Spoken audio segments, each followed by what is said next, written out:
Hello guys, কেমন আছেন সবাই? আশা করি ভালো আছেন। তো চলে আসলাম আবারও নতুন একটা ভিডিও নিয়ে। আর এখানে আমার বর্তমান ব্যালেন্স দেখতে পারতেছেন মোটামুটি ২৭ লাখের মতো আছে। আর এইটা থেকে আমি এখন দেখি ক্রাশ গেমটা খেলার চেষ্টা করব। জানি না এখান থেকে প্রফিট করতে পারবো কিনা। বাট আমি আমার তরফ থেকে চেষ্টা করব যেন লাস্ট পর্যন্ত কিছু টাকা হলেও প্রফিট করি। আর 100% কখনোই কেউ বলতে পারবে না যে সে প্রফিটই করবে। বাট আমি আমার তরফ থেকে চেষ্টা করব প্রফিট করার জন্য। যদি করতে না পারি তো খেলাটা বাদ দিয়ে দিব। আবার পরবর্তীতে ট্রাই করব। এখন এখানে খেলা বাদ দেওয়ার বিষয়টা যখন বললাম তখন আরও অনেকটা ক্লিয়ার করে দেই। সেটা হচ্ছে খেলা কিন্তু কেউ খুব সহজে বাদ দিতে পারে না। দেখা যায় যে সব টাকা লস হয়ে যাচ্ছে তারপরেও কিন্তু কেউ খেলাটা খুব সহজে বাদ দিতে পারে না। তো এখন এই লসের হাত থেকে কিংবা হুট করে খেলা বাদ দেওয়ার জন্য আপনারা একটা নিয়ম ফলো করতে পারেন। যেমন ধরেন আপনারা টার্গেট নিয়ে খেলতেছেন। টার্গেট নিয়ে খেলা মানে এই না যে আপনাকে শুধুমাত্র মিনিটের টার্গেট নিতে হবে কিংবা ব্যালেন্সের টার্গেট নিতে হবে। আপনি আপনার তরফ থেকে যেটা ভালো মনে হবে ঐরকম টার্গেট নিতে পারেন। যেমন আমি সবসময় চেষ্টা করি যে মিনিটের টার্গেট নেওয়ার জন্য ৫ মিনিট থেকে ৬ মিনিট কিংবা ১০ থেকে ১১ মিনিট এরকম টার্গেট নিয়ে খেলি। আর এখন যে খেলতেছি, এখনও কিন্তু ৫ থেকে ৬ মিনিটের একটা টার্গেট নিয়ে খেলতেছি। আর এর ভিতরে প্রফিট করলে করলাম, না করলে টাটা বাই বাই।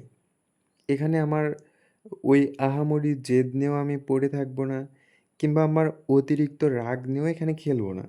আর আমি আপনাদেরকে আগেই বলছি, যদি ক্রাশ গেমটা খেলেন তো ভিতরে কোনো রকম রাগ রাখা যাবে না। যদি আপনি ক্রাশ গেমটা রাগ নিয়ে খেলেন তো আপনার কোনো প্রফিট হবে না বাট কোম্পানির ঠিকই প্রফিট হবে। যার কারণে এখানে রাগ করার কোনো প্রয়োজন নেই কিংবা অতিরিক্ত জেদও করা যাবে না এবং অতিরিক্ত লোভও করা যাবে না। জাস্ট নিজেকে নিয়ন্ত্রণের ভিতরে রাখতে হবে। আর হ্যাঁ, ক্রাশ গেমে অনেকেই মনে করেন যে আইডি হয়তোবা টার্গেট করে, আরও অনেক ব্যাপার আছে। তো ডাইরেক্টলি কখনোই সিঙ্গেল একটা পার্সনের আইডি টার্গেট করে না। যখন দেখে যে ক্রাশ গেমটা একসাথে ১০ জন কিংবা ১৫ জন কিংবা ৪ জন কিংবা ৫ জন। তো এরকম কয়েকজন একসাথে ভালো একটা প্রফিট করতেছে, তখন সবগুলো আইডি একসাথে টার্গেট করে আর ওই সময়ের জন্যই। জাস্ট ওই সময় লস করানোর জন্য। তাছাড়া পার্সোনালি কখনোই অ্যাটাক করে না। এখানে আপনি নতুন আইডি, পুরাতন আইডি যে কোনো আইডি থেকে খেলতে পারেন। তারা তাদের নিয়মে ক্র্যাশ গেমটা চালাবে। এই আর কি। এটা গেল ১ম বিষয়। তো ২য় বিষয় হচ্ছে আপনারা যদি অন্যান্য গেম খেলেন, আরও তো অনেক গেম আছে। তো ওই গেমগুলা যদি খেলেন তাহলে চেষ্টা করবেন আপনাদের পুরাতন আইডিগুলা বাদ দেওয়ার জন্য। পুরাতন আইডিতে আহামরি প্রফিট করা যায় না। তো আপনারা চেষ্টা করবেন আপনাদের পুরাতন আইডিগুলা বাদ দিয়ে নতুন আইডি ক্রিয়েট করার জন্য এবং নতুন আইডি ক্রিয়েট করার পর নতুন আইডি থেকেই খেলবেন আর ওখান থেকে প্রফিট করার চেষ্টা করবেন। আশা করা যায় ভালো একটা প্রফিট করতে পারবেন।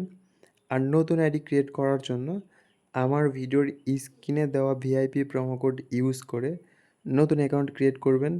এখানে আপনাদের ডিপোজিট বোনাস সহ আরও অন্যান্য বোনাস আছে। প্লাস আপনাদের অ্যাকাউন্টের যদি পরবর্তীতে কোনো সমস্যা হয় তো ওই সমস্যাটা আমি ঠিক করে দিতে পারবো ইনশাল্লাহ। এই হচ্ছে ব্যাপার। তো চাইলে আপনারা এটা ইউজ করতে পারেন। আর গিভওয়ের ব্যাপারে যাদের জানার আছে কিংবা অনেকেই আমাকে গিভওয়ের কথা বলতেছেন, তো তাদেরকে আমি বলে দেই গিভওয়ের ব্যাপারটা হচ্ছে আপনারা আমার ইউটিউবের এই প্রোফাইলের ভিতরে ঢুকবেন। ঢোকার পরে আমার প্রোফাইলে একটা গ্রুপ এড করে রাখছি। তো ওই গ্রুপে আমি সব কিছু বলে দিছি। চাইলে আপনারা চেক করতে পারেন। এই হচ্ছে ব্যাপার। বাকি আমি ২৬ তারিখে গিভওয়েটা দিব। ২৬ তারিখে ১০টার সময় লাইভে আসবো। ২ ঘন্টার মতো লাইভে থাকবো এবং ২ ঘন্টায় যতজনকে সম্ভব গিভওয়ে দেওয়ার চেষ্টা করব। ওকে আরেকটু? ওকে, ঠিক আছে। অনেকক্ষণ পর ভাই। তো যাই হোক, দেখেন আমি এতক্ষণ থেকে লস করতেছি। বাট মাথা কিন্তু আমি ঠান্ডা রাখছি। মাথা গরম করিনি। ঠান্ডা মাথায় জাস্ট হালকা পাতলা করে অতিরিক্ত লোভ না করে প্রফিট করে নিলাম। তো এরকম আপনারাও করতে পারেন। আপনারা চেষ্টা করবেন যে এখানে কোনো রকমভাবে লোভ করা যাবে না। যেটাই করবেন ঠান্ডা মাথায় করার চেষ্টা করবেন। ওকে? তো যাই হোক দেখা যাক। আমি টার্গেট নিয়েছিলাম মোটামুটি ৫ থেকে ৬ মিনিটের। আর টার্গেটটা অলরেডি শেষের দিকে। তো